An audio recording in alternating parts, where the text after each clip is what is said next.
चलेगी feel good की दो मुही तलवार होली में, चलेगी फील गुड की दो मुही तलवार होली में, किसी से प्यार होगा फिर पड़ेगी मार होली में।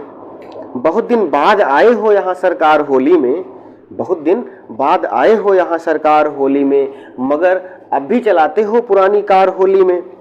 पुलिस में एक साला जब से मेरा हो गया भर्ती, पुलिस में एक साला जब से मेरा हो गया भर्ती, सभी साले बने फिरते हैं थानेदार होली में।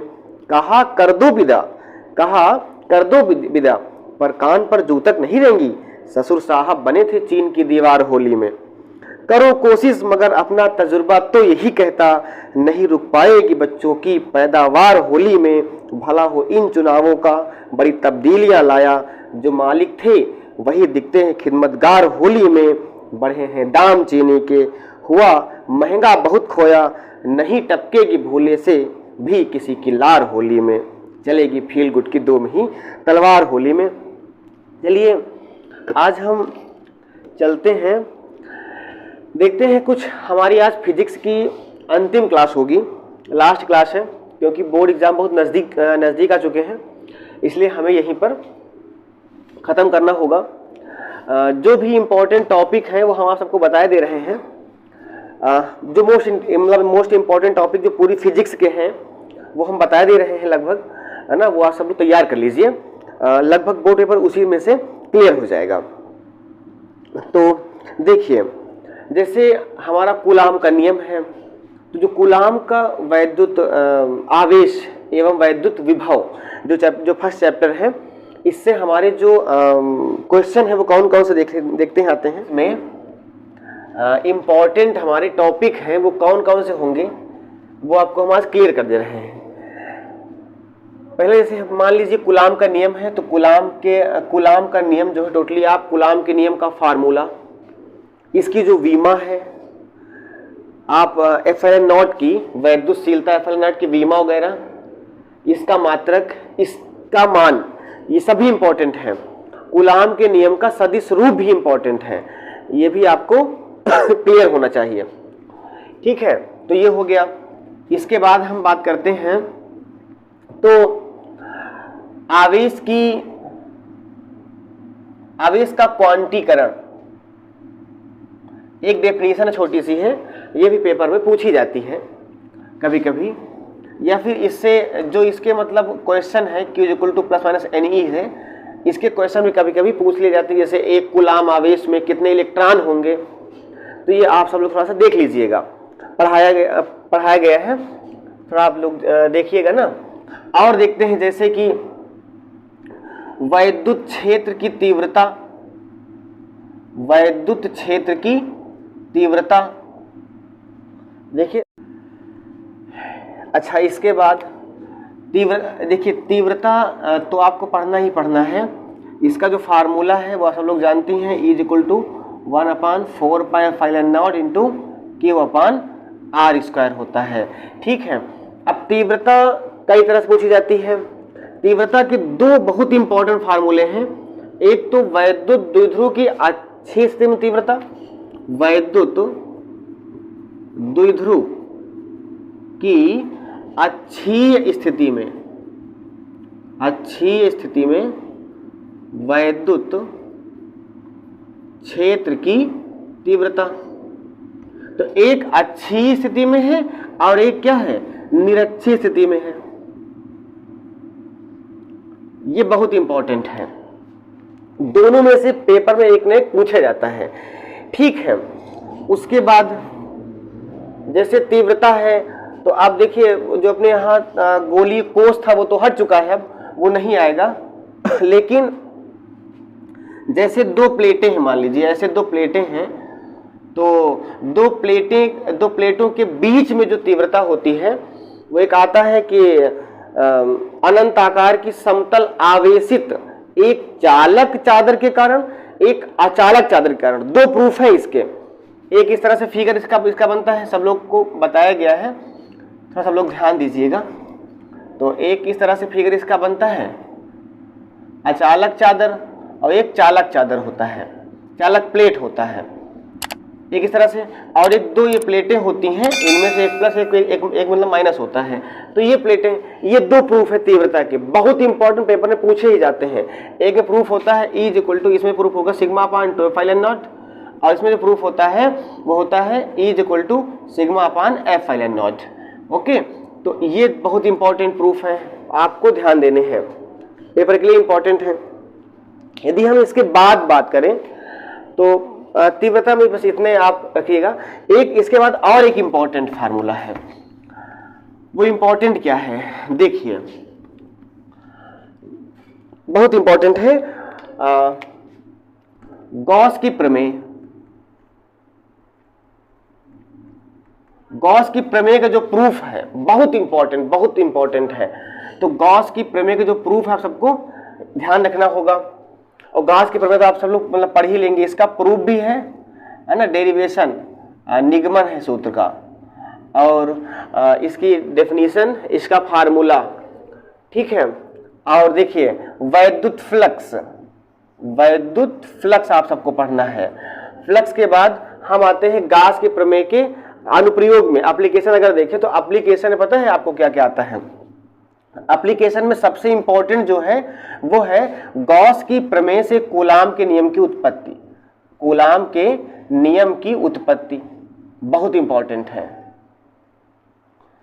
अच्छा, दूसरे नंबर पर अगर हम बात करें तो गॉस की प्रमेय से अनंत लंबाई के रिजुरेखी अनंत लंबाई के रिजुरेखी धारावाही चालक के निकट वैद्युत क्षेत्र, एक ये प्रूफ जो है इंपॉर्टेंट है, आप सबसे पूछा जाता है पेपर में, है ना, बहुत इंपॉर्टेंट है। तो ये हो चुका है। बाकी आपको ये चादर वाले हम दोनों बता ही चुके हैं कि ये जो है इंपॉर्टेंट है दोनों प्रूफ, एक सिग्मा अपान 2 एप्सिलॉन नॉट और एक सिग्मा अपान एप्सिलॉन नॉट, जिसमें दो प्लेटें आ जाती हैं, इसमें एक सिर्फ चादर होती है। तो ये हो चुका है। इसके बाद यदि हम बात करें विभव में आ जाएं तो देखिए विभव में वैद्युत द्विध्रुव, ऊपर देख लीजिए, इसे हटा दे रहे हैं। तो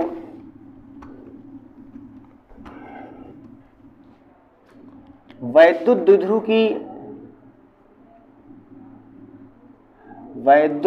की अक्षीय स्थिति तथा निरक्षीय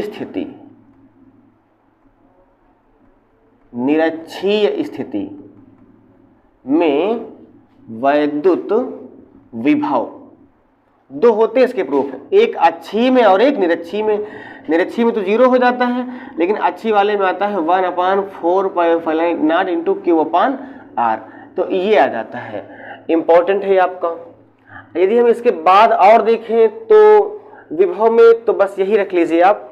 उसके बाद एक आ जाता है, अब इसके बाद जो चैप्टर है वो धारिता है, इसमें यही इंपॉर्टेंट ज़्यादा है, ठीक है। अब हम देखें धारिता, चैप्टर देखें वैद्युत धारिता। तो वैद्युत धारिता में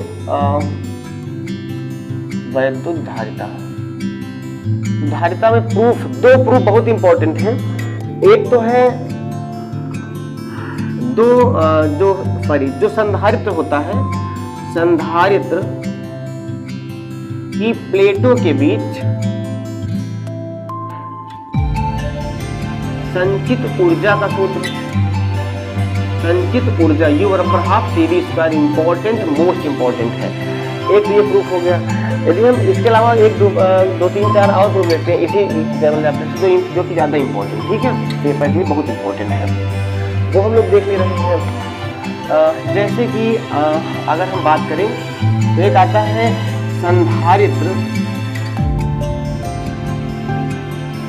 की प्लेटों के बीच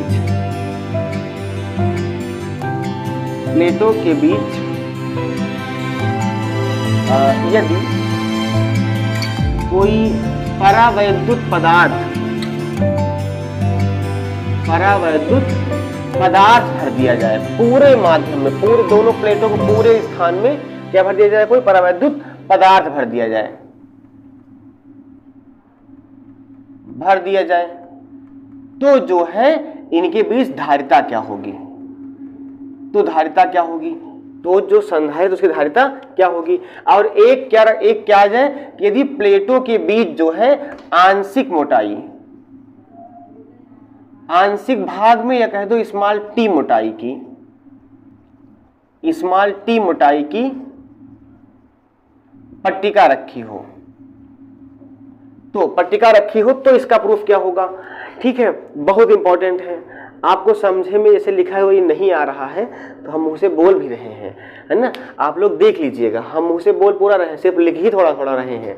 ठीक है, ताकि थोड़ा सा जल्दी रिवीजन हो जाए आपका, इसे हम बता दें जो कि इंपॉर्टेंट है आपको हम बता सकें जल्दी जल्दी। ठीक है, इतनी जल्दी हम लिख नहीं पाएंगे तो हम बोल दे रहे हैं, आप लोग लिखते रहिएगा। तो ये दोनों प्रूफ हो गए आपके।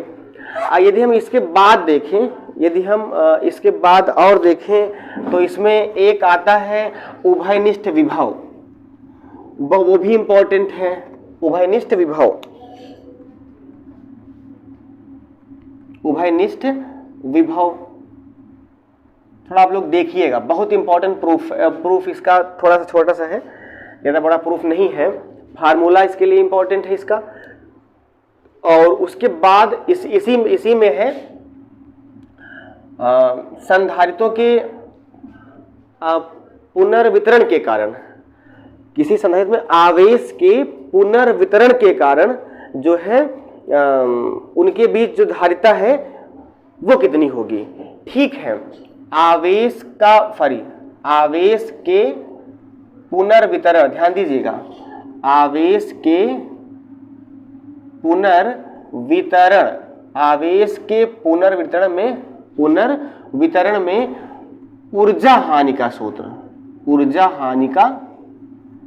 सूत्र, वो जो डेल्टा U इक्वल टू होता है हाफ, ठीक है, half C1 C2 V1 minus V2 to the whole square upon C1 plus C2, ऐसा कुछ फार्मूला है, यही फार्मूले हैं। तो ये पेपर के लिए बहुत इंपॉर्टेंट है। ठीक है, ये भी पूछा जा सकता है। अब यदि इसके बाद देखें तो वैद्युत चालन पाठ, जैसे उसमें आ जाओ तो अनुगमन वेग वगैरह हैं, अनुगमन वेग, ठीक है, जैसे विशिष्ट चालकता हो गई, विशिष्ट चालकता है इसी में, और बात करो प्रतिरोधकता तो वही चीज़ है। ठीक है, और उसके बाद हम बात करें, हाँ, इसका एक क्वेश्चन हमने शॉर्ट में एक वीडियो डाला था कि यदि किसी प्रतिरोध की लंबाई, कोई प्रतिरोध है, कोई तार है वो R प्रतिरोध का है और उसकी लंबाई को खींचकर n गुना बढ़ा दिया जाए तो उसका नया प्रतिरोध क्या हो जाएगा। तो उसके लिए हमने आपको एक ट्रिक बताई थी, जो नया प्रतिरोध होगा वो होगा R equal to n square R होगा, हमने शॉर्ट में पढ़ाया भी था एक। ठीक है, तो ये इस पर एक क्वेश्चन पेपर में लगभग पूछा जाता है, इंपॉर्टेंट है, जब लंबाई को n गुना किया जाए। लेकिन यदि हम तार को जो है, तार के व्यास को बढ़ाएं, तार के व्यास को घटा दें, जो भी करेंगे तार के व्यास पर आ जाए, तार की त्रिज्या या व्यास, तो उसके लिए जो नया प्रतिरोध होगा, देखिए लंबाई के लिए ये, अगर लंबाई हम बढ़ा देते हैं तो ये, और अगर हम व्यास को बढ़ाते हैं, ये व्यास को घटाते हैं, तो इसका फार्मूला होगा 1/n⁴R। इन दोनों में सिर्फ यही अंतर है। प्रूफ ये जो है फार्मूले इंपॉर्टेंट है, थोड़ा आप लोग ध्यान दीजिएगा। यदि इनके प्रूफ आपको कहीं मिल जाए तो इनके प्रूफ भी आप लोग थोड़ा से ध्यान दीजिए, और नहीं तो आपको, आपके लिए फार्मूले ही सफिशियंट है, इनसे कोई भी क्वेश्चन बहुत जल्दी आ जाएगा, उसके 2-3 सेकंड में आपका क्वेश्चन पूरा लग जाएगा। इसके बाद यदि हम बात करें तो बहुत सारी चीजें हैं, अनुगमन वेग हो गया, अनुगमन वेग हो गया, ठीक है, अनुगमन वेग हो गया। और उसके बाद हम बात करें तो अनुगमन वेग के आधार, हाँ, ओम का नियम हो गया, ओम का नियम, अनुगमन वेग के आधार पर ओम के नियम का सत्यापन वेरी मोस्ट इंपॉर्टेंट है। अनुगमन वेग के आधार पर ओम के नियम का सत्यापन पेपर में अधिकतर पूछा ही जाता है। ठीक है, तो ये हो चुका है, ये आपके लिए इंपॉर्टेंट बन जाता है। और यदि हम इसके बाद और बात करें तो हाँ, इसके आगे यदि हम आए तो आ जाते हैं किरचॉफ के नियम पे।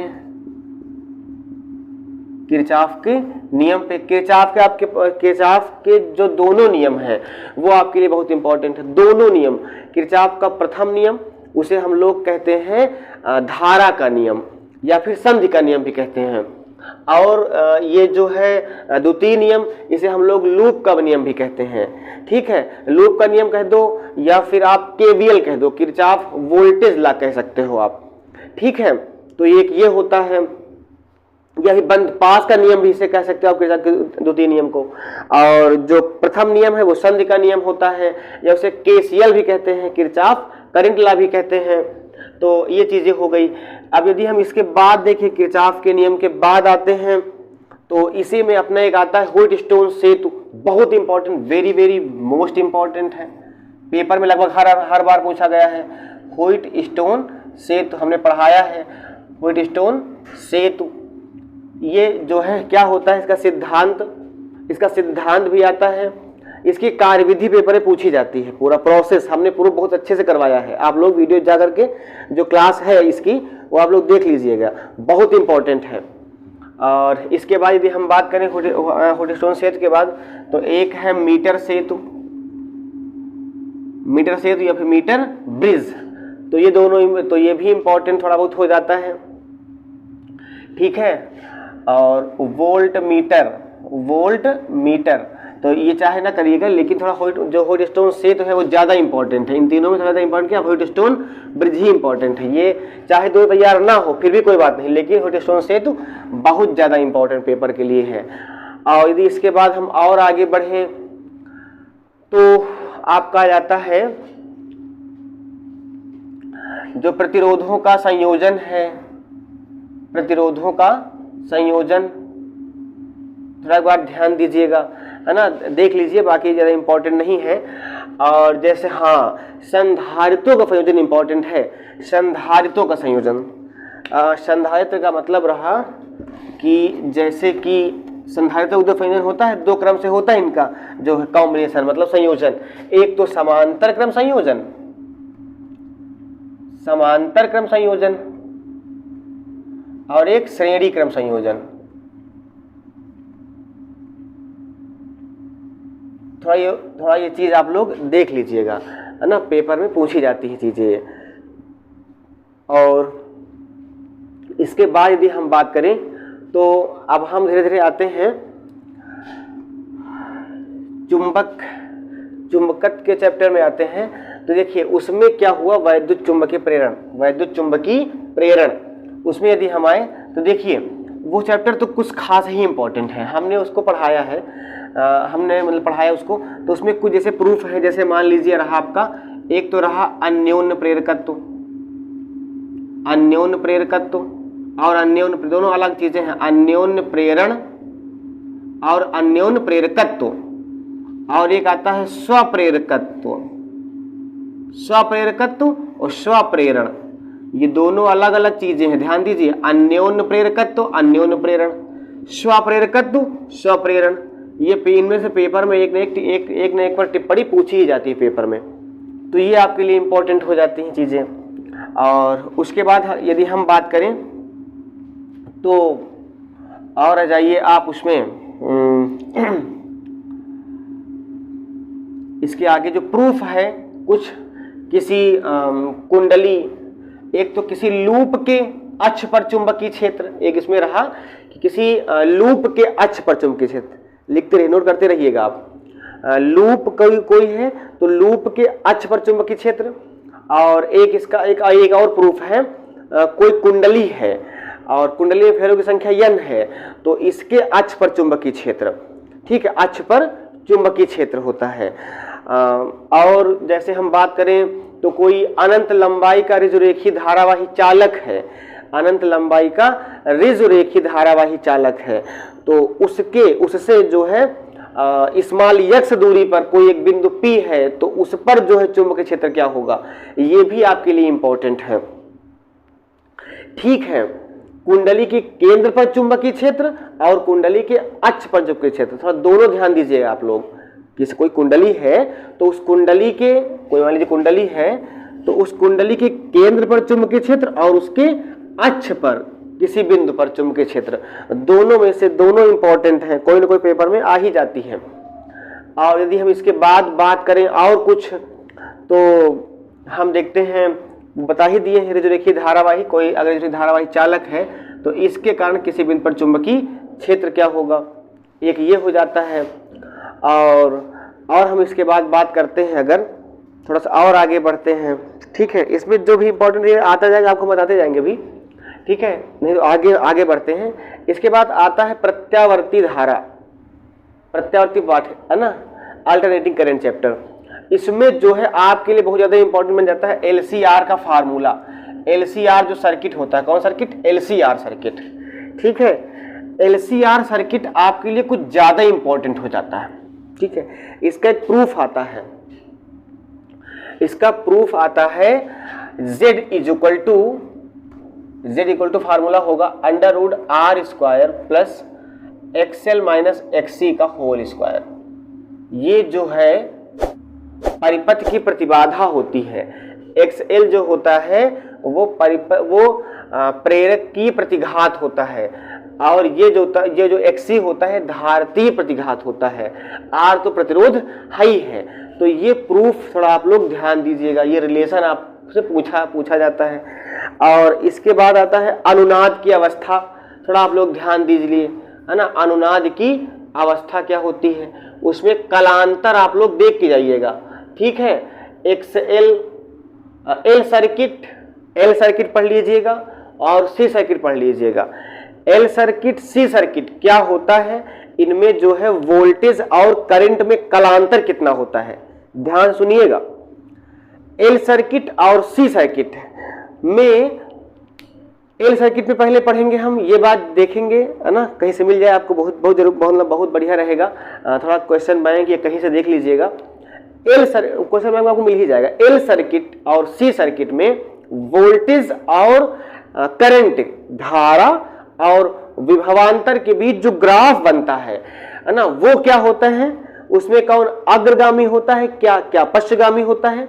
और एक बात, जो कलांतर होता है, फाई कलांतर, वो क्या होता है, V और I के बीच एल सर्किट में कलांतर, V और I के बीच जो सी सर्किट, इसमें कलांतर क्या होता है, ये पेपर में पूछा जाता है। अनुनाद की अवस्था में कलांतर क्या होगा, ये भी मतलब पेपर में पूछा जाता है, इंपॉर्टेंट है। इसके बाद यदि हम बात करें ट्रांसफार्मर की, तो आपके लिए ट्रांसफार्मर तो शायद आप ज्यादा ना पढ़िए, वो अलग की बात है, लेकिन ऊंचाई ट्रांसफार्मर, अपचाई ट्रांसफार्मर, ये आप थोड़ा सा देख के जाइएगा, पेपर में इनमें से एक पूछा ही जाता है। अच्छा, इनमें से एक लॉन्ग में क्वेश्चन पूछा जाता है, लॉन्ग में क्वेश्चन आता है, ध्यान दीजिए, न्यूमेरिकल आता है, और न्यूमेरिकल फार्मूले पर आता है। फार्मूला आपका क्या होगा, वो फार्मूला आपको हम बता दे रहे हैं, इस पर से क्वेश्चन बैंक से आप, है ना, क्वेश्चन आप लोग लगा के जाएंगे, ठीक है, आपके लिए बढ़िया रहेगा। खासकर जो अवतार की क्वेश्चन बैंक ज्यादा अच्छी रहती है इसके लिए, उसमें जो इसके क्वेश्चन है इस चैप्टर में, LCR सर्किट में, है ना, प्रत्यावर्ती चैप्टर में, तो है ना, डायनेमो के जो क्वेश्चन इसके हैं, ट्रांसफार्मर के क्वेश्चन, वो अधिकतर दिए गए हैं, इंपॉर्टेंट क्वेश्चन दिए गए हैं। तो वहां पर आपको जो फार्मूला मिलेगा, वो फार्मूला आपको मिलेगा NS/NP equal to VS/VP equal to IP/IS। ये जो वो है ना, बहुत इंपॉर्टेंट फार्मूला है, ये इससे आपके बहुत सारे क्वेश्चन सॉल्व होंगे। ट्रांसफार्मर का इस फार्मूले से क्वेश्चन श्योर है कि लगभग पूछा ही जाना है, ठीक है। तो आप लोग इससे जो क्वेश्चन एक बार देख के जाइएगा। अच्छा, ठीक है, यहां तक तो निपटा। यदि हम आगे चले तो आगे यदि हम बात करें तो हम बात करते हैं, हाँ, वैद्युत चुंबकीय तरंगे। इसमें चैप्टर का जो आता है वो है वैद्युत चुंबकीय तरंगे, ठीक है, इलेक्ट्रोमैग्नेटिक वेव्स। तो यदि हम इसकी बात करें तो इसमें आप पढ़ लीजिएगा कि वैद्युत चुंबकीय तरंगों के गुण क्या होते हैं। ध्यान देते रहिए और लिखते रहिए, कॉपी कलम लेके बैठिएगा और लिखते रहिए, इंपॉर्टेंट क्या है, बहुत इंपॉर्टेंट पेपर में चीजें पूछी जाती हैं। तो यदि हम बात करें तो हाँ, वैद्युत चुंबकीय तरंगे क्या होती हैं और इनकी जो गुण है, प्रॉपर्टी, बहुत इंपॉर्टेंट पेपर के लिए है, ये आप लोग देख के जाइएगा। इसके बाद यदि हम बात करें तो मैक्सवेल, एम्पियर मैक्सवेल नियम, एम्पियर और मैक्सवेल जो नियम है वो क्या होता है वो आप लोग देख के जाइए। एम्पियर मैक्सवेल लॉ और एम्पियर का नियम, ठीक है, ये ध्यान दीजिएगा। एक एम्पियर क्या होता है, एक एम्पियर की परिभाषा देख के जाइएगा। एक प्रूफ हमसे पीछे छूटा है जो कि अति महत्वपूर्ण था, दिमाग से फिसल रहा था, उसको भी देख लीजिए। प्रूफ है कि दो जो है लंबे धारावाही चालकों के बीच जो बल होता है, यह हमने प्रूफ कराया है। यदि धारावाही चालक है, दो समांतर धारावाही चालकों के बीच जो बल लगता है, वो बल का फार्मूला क्या होता है, प्रूफ करने के लिए श्योर है कि पेपर में पूछा जाता है, 100% इंपॉर्टेंट है वो पेपर में के लिए। तो ये प्रूफ आप लोग पढ़ के जाइएगा, ठीक है, फर्स्ट में ही मिल जाएगा आपको बल, ये वाला फार्मूला। अच्छा, ये प्रूफ हमने करवाया, वीडियो हमारा पड़ा हुआ है। अच्छा, अभी हम कहाँ थे, वैद्युत चुंबकीय तरंगों में थे। अच्छा, वैद्युत चुंबकीय जो स्पेक्ट्रम है, थोड़ा आप लोग यही पढ़ के जाइएगा। स्पेक्ट्रम में जो ज्यादा, अच्छा एक आपको हम ट्रिक बता दे रहे हैं, जो स्पेक्ट्रम होता है, ठीक है, स्पेक्ट्रम होता क्या है, उसमें तरंग दैर्ध्य के बढ़ते हुए क्रम में, तरंग दैर्ध्य के बढ़ते हुए क्रम में मतलब कुछ उनको लगाना होता है। तो आप लोग भूल जाते हो क्या होता है, तो शायद कोई ट्रिक है, हमें शायद याद आ रही है कि गैप दे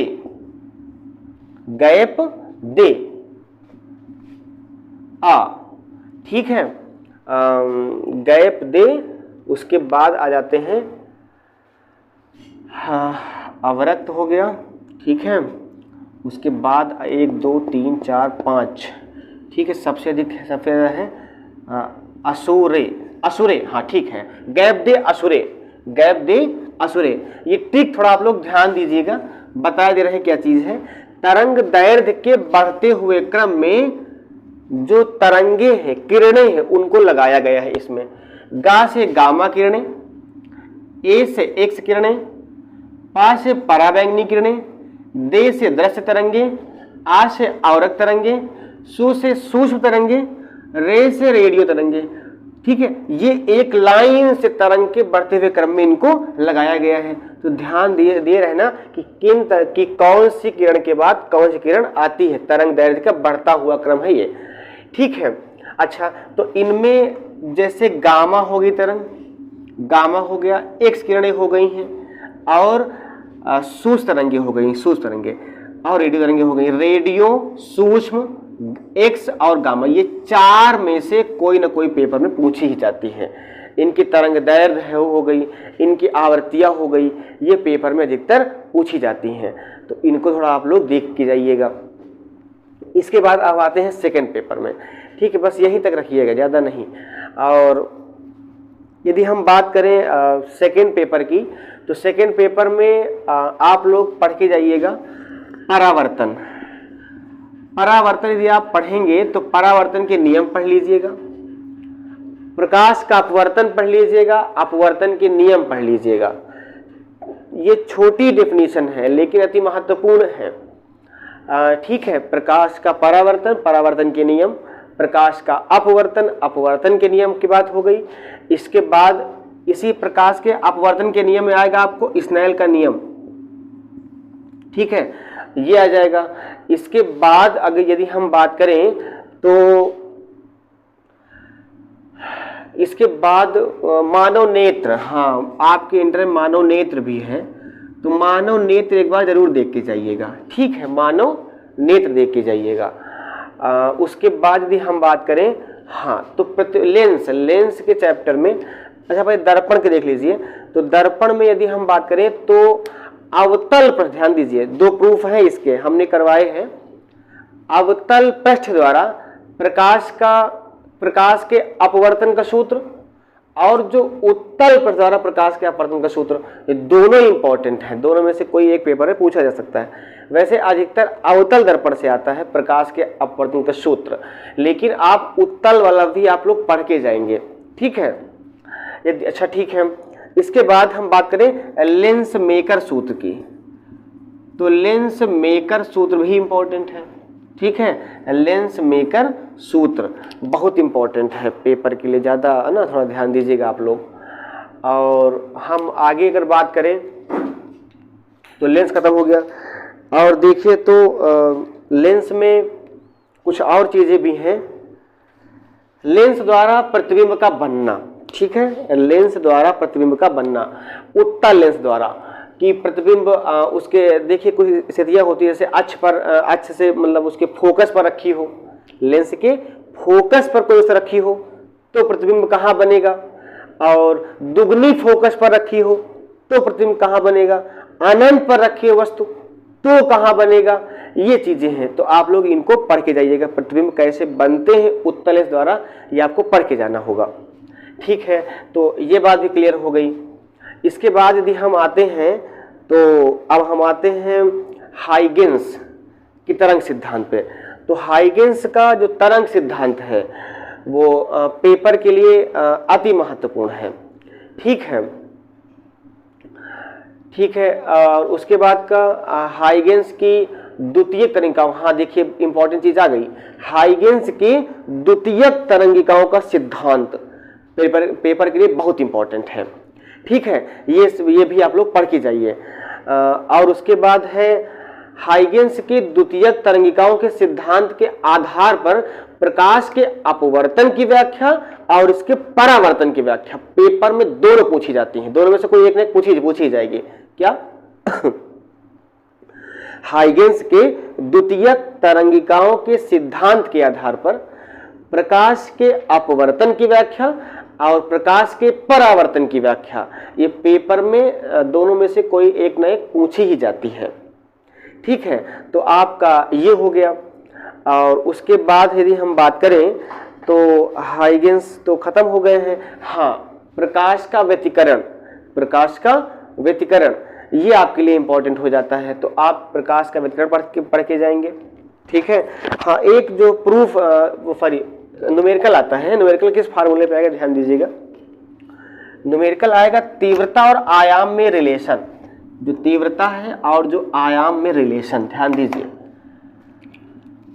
आई मैक्स अपान आई मिन मतलब मिनिमम, इसमें कुछ ऐसे करके कुछ फायदा होता है, A1 प्लस A2 का whole square upon A1 minus A2 का होल स्क्वायर, कुछ इस तरह से फार्मूला होता है। इस पर न्यूमेरिकल एक न एक पूछा जाता है, ठीक है। तो आपको ये भी क्या करना होगा, ध्यान दे के जाना होगा, ठीक है। मतलब एक बार देख के जाना है, अभी टाइम है, अभी भी आप लोग पढ़ सकते हो, तैयारी थोड़ी बहुत कर सकते हो, ये कवर कर सकते हो। हम वो बता रहे हैं जो हमारे माइंड में है और जो इम्पोर्टेंट चीजें हैं, ठीक है। और देखिए फ्रिंज की चौड़ाई का सूत्र, वेरी वेरी मोस्ट इंपॉर्टेंट है, पेपर में पूछा ही जाता है, ठीक है। फ्रिंज की चौड़ाई का फार्मूला। यहाँ एक और इंपॉर्टेंट, यंग का द्विस्लिट प्रयोग बहुत इंपॉर्टेंट है, ठीक है। या यंग का द्विघिर्री प्रयोग ये कह सकते हो आप, ये भी पेपर में पूछी जाती है। और ये तो हो गया, ठीक है, यंग का द्विघिर्री प्रयोग या फिर यंग का द्विस्लिट प्रयोग और फ्रिंज की चौड़ाई का सूत्र, ठीक है। व्यतिकरण हो ही चुका है, इसका विवर्तन हो चुका है, विवर्तन भी देख लीजिएगा। और इसके यदि हम बात करें तो और आगे हम लोग आते हैं, बीच में याद आएगा तो आपको बताते रहेंगे धीरे धीरे। इसमें जो अगला चैप्टर इसमें होगा, हाँ, आप लोग देखिएगा प्रकाश वैद्युत प्रभाव इंपॉर्टेंट है, प्रकाश वैद्युत प्रभाव देख के जाइएगा, बहुत इंपॉर्टेंट है। देहली आवृत्ति बहुत इंपॉर्टेंट है, देहली आवृत्ति, देहली तरंगदैर्घ्य इंपॉर्टेंट है, देहली तरंगदैर्घ्य इंपॉर्टेंट है, देहली आवर्ती, देहली तरंगदैर्ध्य। और एक है निरोधी विभव, निरोधी विभव भी इंपॉर्टेंट है पेपर के लिए, निरोधी विभव आ जाता है, इसे उत्तेजन विभव भी कहते हैं, ठीक है, निरोधी विभव या उत्तेजन विभव कह सकते हो आप उसे। उसके बाद एक और, हाँ, भंजक वोल्टता पढ़ लीजिएगा। भंजक वोल्टता क्या होती है, भंजक वोल्टता क्या होती है, ये पढ़ के जाइए। ये सब डेफिनेशन है, इंपॉर्टेंट है, छोटी है लेकिन इंपॉर्टेंट है। अब उसके बाद एक बहुत इंपॉर्टेंट है, दे ब्रोगली तरंग दैर्ध्य, दे ब्रोगली तरंग दैर्ध्य। और इसके अलावा एक और है, आइंस्टीन का प्रकाश वैद्युत समीकरण, इसका प्रूफ, प्रकाश वैद्युत समीकरण, इसका जो सूत्र का निगमन है बहुत इंपॉर्टेंट है, वेरी वेरी मोस्ट इंपॉर्टेंट है। एक दे ब्रोगली तरंग दैर्ध्य और ये आइंस्टीन का प्रकाश वैद्युत समीकरण इज इक्वल टू जो होता है ना फार्मूला, आप लोग थोड़ा ध्यान देना, ये पेपर के लिए बहुत इंपॉर्टेंट है, इन्हें आप पढ़ लीजिएगा। इसके बाद एक आता है हाइड्रोजन स्पेक्ट्रम,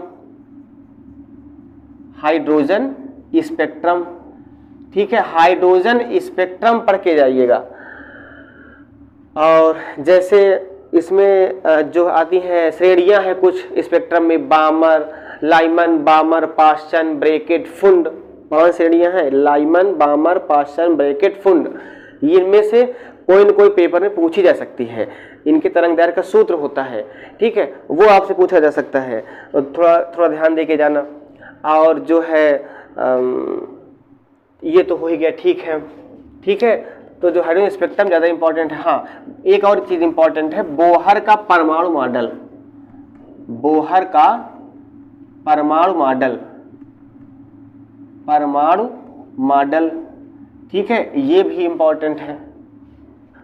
स्पेक्ट्रम के आगे, स्पेक्ट्रम के ना, स्पेक्ट्रम तक तो काम खत्म हुआ हमारा, बोहर का परमाणु मॉडल भी हो गया है। इसके बाद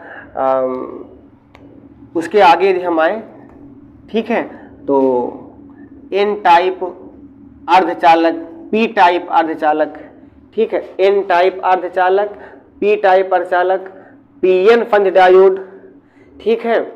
और उसके बाद हम यदि आए तो देखिए ये इंपॉर्टेंट, इनमें से एक न एक पूछा जाता है, पीएन संध डायोड पूर्ण तरंग दिष्टकारी के रूप में और पीएन संध डायोड अर्ध तरंग दिष्टकारी के रूप में। इनमें दोनों में से एक न एक पेपर में पूछा जाता है, थोड़ा आप लोग ये पढ़ लीजिएगा। बाकी ट्रांजिस्टर हमारे वहाँ से हट चुका है, ठीक है, तो उसका कोई बात नहीं। बाकी डायोड तो आप देख ही लेंगे, ठीक है, बताए ना, पीएन संध डायोड अर्ध तरंग दिष्टकारी के रूप में और पूर्ण तरंग दिष्टकारी के रूप में, ये दोनों में से पढ़ लेना, पेपर में एक न एक पूछ ही लिया जाता है। तो इसका काम खत्म हो गया हमारा सबका, बस लगभग। और हाँ, कुछ और मतलब जैसे परिभाषाएं हैं, जैसे कार्यफलन हो गया, कार्यफलन एक डिफिनेशन है, कार्यफलन ये इंपॉर्टेंट है, कार्यफलन इंपॉर्टेंट है। और इसके जो ये है ना, फ्रिंज की चौड़ाई के जो सवाल हैं, फ्रिंज की चौड़ाई की जो न्यूमेरिकल हैं, डब्ल्यू के जो फार्मूले से होते हैं, लैम्डा डी अपान डी से, ठीक है, तो इसमें थोड़ा आप लोग एक बार देख के जाइएगा, लैम्डा डी अपान डी, ठीक है ना। आगे यदि आ जाए तो अच्छी बात है, बहुत बढ़िया रहेगा, और नहीं तो कोई बात ही नहीं है। फिर भी बाकी जो थ्योरियाँ आपको बताई गई हैं वो इम्पॉर्टेंट है, ठीक है, जो हमें याद थी हमने आपको वो बता दी हैं, लगभग ये इम्पॉर्टेंट ही हैं। और आपको जैसे कोई प्रॉब्लम हो भी रही है तो आप बताइएगा, ठीक है, बताइएगा, मतलब कि कमेंट कर दीजिए, जो आपको प्रूफ या डेफिनेशन ना है तो हम कोशिश करेंगे कि एक आध वीडियो आपको हम दे सकें तो अच्छा रहेगा। और जैसे माइंड में हमारे ज़्यादा कुछ अभी जो इम्पोर्टेंट था वो आपको बता दिए हैं, ठीक है।